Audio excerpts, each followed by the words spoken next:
A member of the Ontario provincial legislature has left the Progressive Conservative caucus amid allegations that he interfered with an election. Vincent Ke is the MPP for the Toronto riding of Don Valley North, and he was named in a report by Global News that investigated alleged Chinese interference in Canadian federal elections. The report stated that Ke was part of an interference network in 2019 that was run by Beijing out of China's consulate office in Toronto. CBC News has not independently confirmed these reports. Don't make stories. Oh, I did say alleged. Media is becoming fiction right now. It should be media. Remain media. Respect to your profession, please, sir. Okay. But I'm one thing I was just going to say, ma'am, is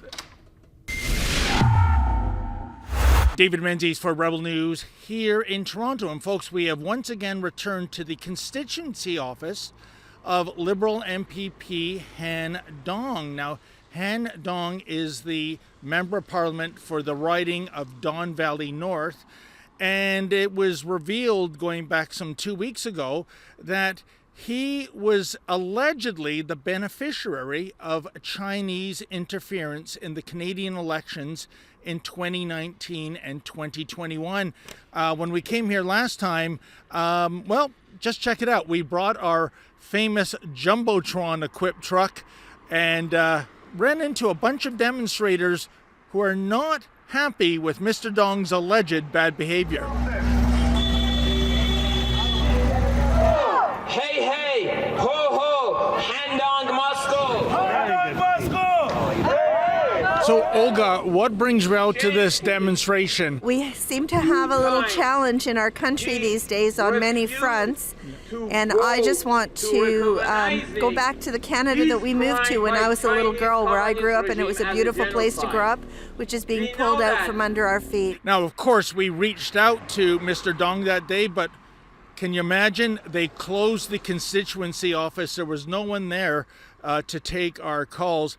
So we thought we'd come back again today and pay them another visit, because there's some serious questions here. Is it true that the Chinese government wanted Mr. Dong to get elected in this riding? And is it also true that busloads of seniors were brought to his 2019 nomination meeting with his name written on their arms, and Chinese foreign students were coerced to come and vote for him at that nomination meeting? And why did Mr. Dong step out at the last second in the House of Commons when it came to two Liberal-sponsored votes to condemn the government of China for the ongoing Uyghur genocide?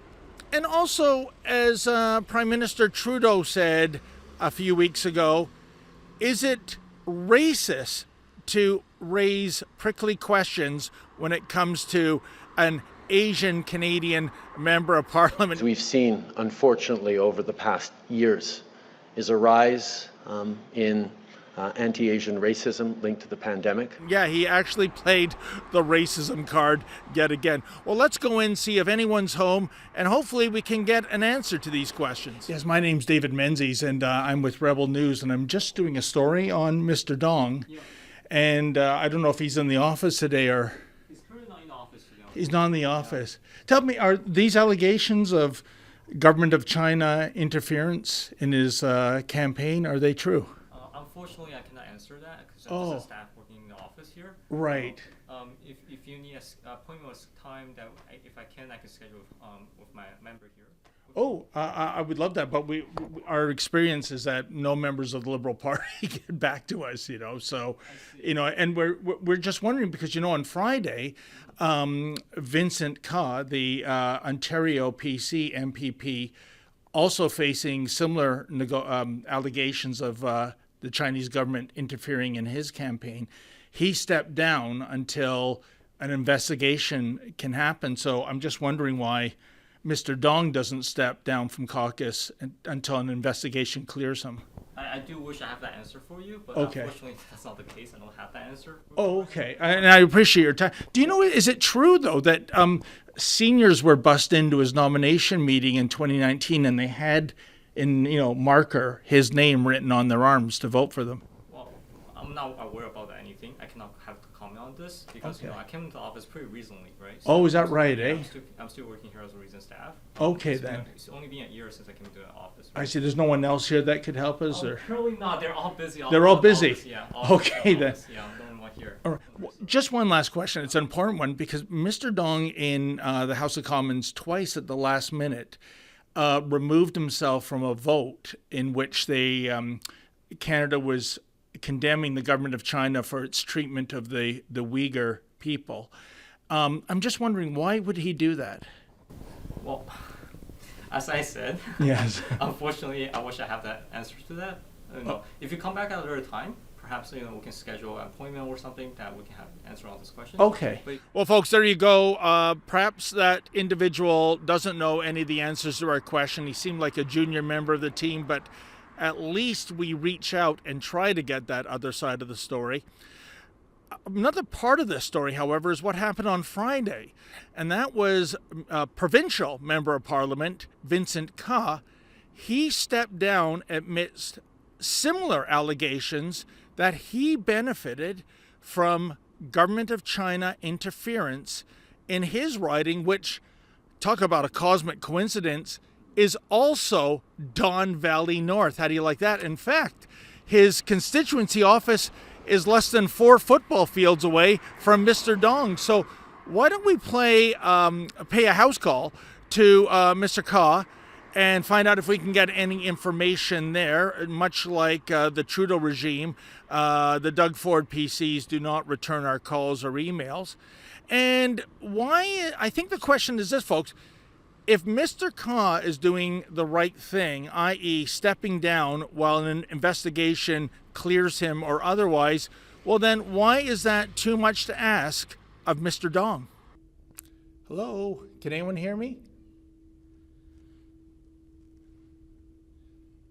Hello, if you can hear me, it's David Menzies with Rebel News, and I'm just hoping to speak to Mr. Ka or one of his associates regarding government of China interference in his election campaign. Can anyone come to the door, please?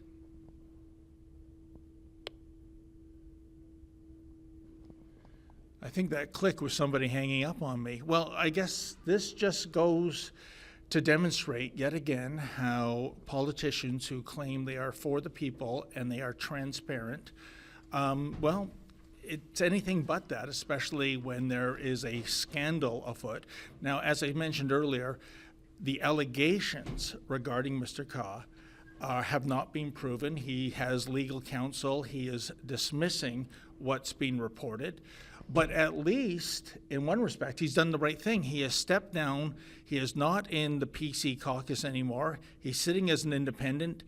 If he can do that, why can't Mr. Dong just down the street do that as well? It's baffling. Oh, Stop hi there. Making up stories. Oh. It's not true. Oh, Okay? okay. The reason we're not taking any media interview is because we're speaking to our legal counsel. Yes. And none of the accusation is true. And in the article, he said himself it's not independently verified. I listened to the CBC panel discussion last night, and then they said CBC has not independently verified information, whatever Global News Sam Cooper put out there. And we're not taking media interview not because of the reason you stated, it's because we are speaking to our legal counsel. Okay, sir? Okay, Don't make stories. Oh, I did And say alleged. Media is becoming fiction right now. It should be media. Remain media. Respect to your profession, please, sir. Okay, but I'm one thing I was just going to say, ma'am, is I was going to say he's actually doing the right thing by stepping down from caucus. Well, there you have it. At least somebody came out while I was shooting my original close, and she said the allegations are false. And I was saying, as I was doing my close, folks, that these are allegations, these are unproven in a court of law, and that stands. And what I was going to actually tell her is I think Mr. Kai is doing the right thing by removing himself from caucus until an investigation clears him. And I was going to ask, before she slammed the door in my face, that why doesn't the same standard apply to the federal member of parliament in this very same riding, namely Han Dong. In any event, we're going to keep on this story in the days and weeks to come. I mean, after all, in addition to border security, one of the true tenets of a independent nation is, well, not having your sovereignty threatened by outside actors, which increasingly seem to be the communist Chinese regime in Beijing. For Rebel News, I'm David the Menzoid Menzies. Well, folks, we were here last week to send a message to the Liberal Member of Parliament for the riding of Don Valley North, which is please leave. Indeed, we brought our truck with the Jumbotron on it and the message, Fire Dong. And if you want to support our costs, it's about $1,600, all our expenses in. Please go to firedong.com. That's firedong.com. And if you're able to, kindly make a donation.